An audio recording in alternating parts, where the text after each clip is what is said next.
Doctor BR Ambedkar Konaseema జిల్లా Ramachandrapuram sub division పరిధిలో గణేష్ నిమజ్జనోత్సవాలలో ఎలాంటి దుర్ఘటనలు జరగకుండా అన్ని ఏర్పాట్లు చేసినట్లు డీఎస్పీ రఘువీర్ తెలిపారు. రామచంద్రపురం సబ్ డివిజన్ డీఎస్పీ రఘువీర్ గణేష్ నిమజ్జనం సందర్భంగా వినాయక ఉత్సవ ఆర్గనైజింగ్ కమిటీలకు పలు సూచనలు జారీ చేశారు.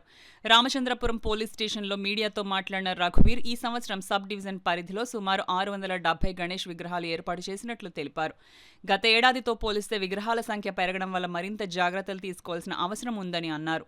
ప్రస్తుతం వరద ప్రభావం అధికంగా ఉండటంతో కోటిపల్లి, కపిలేశ్వరపురం, గోదావరి ఘాట్లు, అలాగే మండపేట, రామచంద్రపురం పెద్ద కాలువల వద్ద అధిక రద్దీ ఉంటుందని అక్కడ పటిష్టమైన పోలీస్ బందోబస్తు ఏర్పాటు చేస్తున్నట్లు చెప్పారు.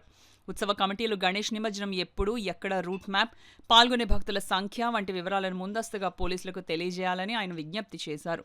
ఈ సమావేశంలో సిఐ నారాయణ, ఎస్ఐలు నాగేశ్వరరావు, జానీ బాషా, లక్ష్మణ్ తదితరులు పాల్గొన్నారు. అనంతరం ఆర్డీఓ అఖిల, డీఎస్పీ రఘువీర్ కోటిపల్లి, కపిలేశ్వరపురం, గోదావరి ఘాట్లను పరిశీలించారు.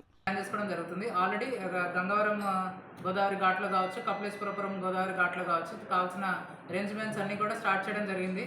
కావాల్సిన బ్యారికేడ్స్ కానీ, లైటింగ్ కానీ, వేరే జల్లు స్నానం కానీ, ర్యాంప్ కానీ, ఈ అరేంజ్మెంట్స్ అన్నీ కూడా చేయడం జరుగుతుంది. పోలీస్ వారి దగ్గర నుంచి పటిష్ట బందోబస్తు కూడా ప్లాన్ చేయడం జరిగింది.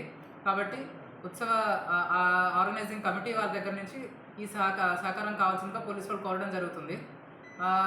నిమజ్జనానికి పెద్దవాళ్ళు మాత్రమే వెళ్ళి పిల్లలు కానీ లేదంటే వృద్ధులు కానీ వెళ్లకుండా తగిన జాగ్రత్తలు తీసుకోవాల్సిందిగా మేము పోలీసు వారి తరఫు నుంచి మేము కోరడం జరుగుతుందండి.